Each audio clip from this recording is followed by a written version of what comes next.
सकरा के बाबू वो हमरे विधानसभा क्षेत्र के फ्रेश व्रेश वाला के लेकर आए हैं ना। चलिए फिर गार्जियन से अच्छा इंडिया टीवी कौन चैनल है? इंडिया टीवी बहुआ क्या मुद्दा आ गया? सर जो है सर सवर्ण आयोग के जो है अध्यक्ष पद पे जो आप मनोनीत है सर, लेकिन कहीं ना कहीं सवर्ण आयोग की जो समस्याएं जो सवर्णों की जो समस्याएं रहती है सर, उनके लिए क्या कुछ रणनीति रहेगी सर? देखिए, अभी तो ये जवाबदेही तुरंत राज्य सरकार ने और हमारे भारतीय जनता पार्टी के नेताओं ने, खासकर डॉक्टर दिलीप जायसवाल, सम्राट चौधरी, विजय बाबू ने दिया है। और हमारी राजनीति मेरा गंगा की तरफ पवित्र रहा है। हर जाति धर्म की चिंता हमारी रही है और यही कारण है कि 36 वर्ष से लगातार जाति धर्म से ऊपर उठकर हमें लोग वोट देता रहा। मैं आभार भी व्यक्त करता हूं वैसे सभी मतदाताओं का। लेकिन एक विशेष परिस्थिति आई है और भारतीय जनता पार्टी और एनडीए सरकार की चिंता है कि निश्चित रूप से हर समाज, जो भावना हमारे माननीय प्रधानमंत्री जी का है कि जो ऐसे परेशान लोग हैं, तंग लोग हैं, गरीब लोग हैं, उनके बारे में स्थिति फिल्टर करके दिया जाए जिससे उनकी मदद हो सके और सरकारी योजनाओं का लाभ मिल सके। उस क्रम में सवर्ण जाति के विकास के लिए या उनकी परेशानी के लिए क्या हो रहा है, नहीं हो रहा है, वैसी स्थिति में एक जवाबदेही हमें दी गई है। और मैं जो महसूस कर रहा हूँ कि एक मानसिकता बनी हुई है लोगों की कि सवर्ण जाति के लोग बहुत धनाढ़ हैं, उसमें गरीब नहीं है। मैं इसको पूरी तरह खारिज करता हूँ। सवर्ण समाज में भी धन संपत्ति वाले बहुत कम लोग हैं, मैं मानता हूँ उनकी ऊंचाई काफ़ी है, लेकिन सवर्ण समाज में गरीबी रेखा से नीचे रिकॉर्ड में 49% है। और ये भी हमें जानकारी है 91% ऐसे गरीब सवर्ण हैं जिनके पास कोई वैकल्स नहीं है। तो दोनों के बीच काफ़ी गैप है। एक बहुत धन संपत्ति है, दूसरा है कि दोनों टाइम का भोजन नहीं मिल पा रहा है। भूखे सोने के लिए कुछ सवर्ण समाज के लोग बाध्य हो रहे हैं। ऐसी परिस्थिति में हमारी चिंता है। हम जिला वाइज घूम भी रहे हैं और इसको हम असिस्ट कर रहे हैं कि क्या क्या संभावनाएं हैं, कैसे शैक्षणिक आधार पर कैसे उनको हम आगे बढ़ावें, आर्थिक आधार पर कैसे उनको हम आगे बढ़ावें, और फिर रोज़गार का भी बहुत मैं समझता हूँ कि रोज़गार बहुत कम मात्रा में लोग को रोज़गार मिला।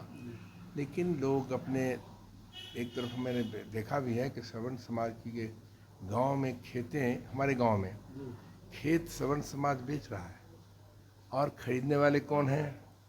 तो हमारे पिछड़ा, अति पिछड़ा के लोग खरीद रहे हैं। तो ये अभी आज हालात हो गए हैं। तो पैतृक संपत्ति भी धीरे धीरे समाप्त होता चला जा रहा है सवर्ण समाज का, और उसको खरीदने वाले लोग जो हैं वो भी गरीब हैं, लेकिन वो किसी न किसी रूप से अपना काम चला लेते हैं, वो खरीदते हैं। अंतर क्या है?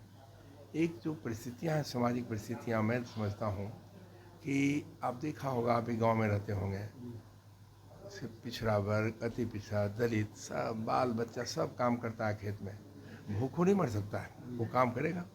लेकिन सवर्ण समाज खास करके जो अभी अपर कास्ट जिसको कहते हैं, भूमिहार हैं, राजपूत हैं, ब्राह्मण हैं या कास्ट हैं, तो शेख हैं, सैयद हैं, पठान हैं, ये सब के लोग जो हैं निश्चित रूप से इन लोगों के बाल बच्चे खेत में काम नहीं कर सकते। तो ऐसी स्थिति मैंने जो अभी तक अध्ययन किया है कि निश्चित रूप भूखमरी के कगार में हैं। वैसे जो लोग हैं सवर्ण में, उनको हम चिन्हित करेंगे और प्रयास करेंगे कि सरकार के स्तर पर हम सारी जानकारी देंगे कैसे इनकी मदद हो सकती है, पठन पाठन कैसे व्यवस्थित हो सकता है, या फिर उनको कैसे हम गांव जो पढ़ने वाले बच्चे हैं उनको हॉस्टल वगैरह की सुविधा हो, या फिर उनको अन्य सुविधा पढ़ाई लिखाई में हम लोग कर सकें। ये इस पर गहराई से विचार पूरा आयोग कर रहा है और जल्द ही निश्चित रूप से जो परिस्थितियां हैं उसको सरकार के सामने रखेंगे। सर, एक आखिरी सवाल होगा, जब से आयोग का गठन हुआ है विपक्ष लगातार हमले बोल रहा है और सीधा रूप से एनडीए का मतलब बता दिया गया है नेशनल दामाद आयोग। देखिए, विपक्ष जिसकी चर्चा आप कर रहे हैं, मैं मानता हूं कि आज राष्ट्रीय स्तर पर और खास के बिहार में तो विपक्ष है ही नहीं। विपक्ष के पास क्या कह कर के किसी से वोट मांगेंगे? वो समीकरण समाप्त उनका हो गया। आज विपक्ष 300% मुद्दे विहीन है। याद करिए लोकसभा में क्या लोग बोलते थे, यदि मोदी जी जीतेंगे तो संविधान खत्म कर देंगे, मोदी जी जीतेंगे तो आरक्षण खत्म कर देंगे, ये आवाज़ उठती थी। आप जानिए कि मैं लगातार कहता रहा हूँ उस समय भी और आज भी कि माननीय प्रधानमंत्री जी आज जब कभी वो निकलते हैं तो संविधान के प्रति इतना सम्मान उनका है कि माथा टेक कर जाते हैं। संविधान जितना हम समझते हैं, लोकतंत्र में संविधान को सही ढंग से इस देश के मुख्य प्रधानमंत्री माननीय नरेंद्र मोदी जी ने समझा है। यदि वो बिल्कुल बेतुकी बात वो करते थे, आरक्षण की बात वो कर रहे थे, आरक्षण खत्म हो जाएगा। मैं तो महसूस करता हूँ कि पूरे देश में सवर्ण के नाम लेने में लोग हिचकिचाते थे, आज भी। और आरक्षण तो बहुत दूर है, लेकिन मोदी जी इस देश के प्रधानमंत्री जी ने, याद करिए, 19 में संविधान संशोधन किया और 22 में उन्होंने घोषणा कर दिया कि गरीब सवर्णों को भी हम आरक्षण देंगे। 10% का आरक्षण उन्होंने रेखांकित किया। उस आरक्षण का लाभ वो भी हमको देखेंगे, उस आरक्षण का लाभ लेकर कितने लोग गरीबी रेखा से ऊपर आए, क्या उनकी हालात है। इसलिए पूरा देश महसूस कर रहा है कि सवर्ण में भी गरीब बिल्कुल गरीबीता से जूझ रहा है। यही कारण है, आइए महसूस किया है इस देश का प्रधानमंत्री माननीय नरेंद्र मोदी जी ने, तो सीना तान कर कहा कि नहीं, गरीब है, हम उसको आरक्षण की सुविधा देंगे। और देश ने स्वीकारा। मार किया होगा आप कि जरा सा चू देश में नहीं हुआ।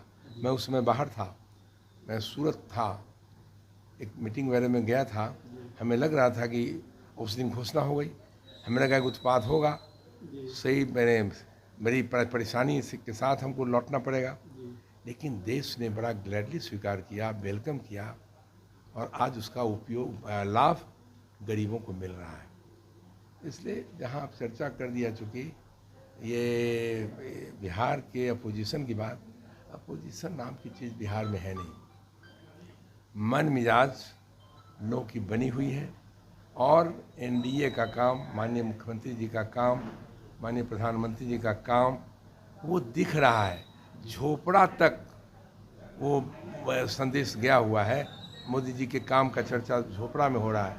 इसलिए कहीं से आने वाले दिनों में माननीय मुख्यमंत्री जी ने 225 का टारगेट फिक्स किया, एनडीए नेताओं के सामने रखा है। मैं महसूस कर रहा हूँ, हम भी बहुत घूमते हैं राज्य में, कोई ज़िला नहीं जहाँ की मैं नहीं पहुँचता हूँ और गांव तक नहीं जाता हूँ। जो भावना मैं देख रहा हूँ, इस बार 225 का जो टारगेट है, निश्चित रूप से एनडीए 225 तक पहुँचेगी, हो सकता है पार भी हो जाए। धन्यवाद।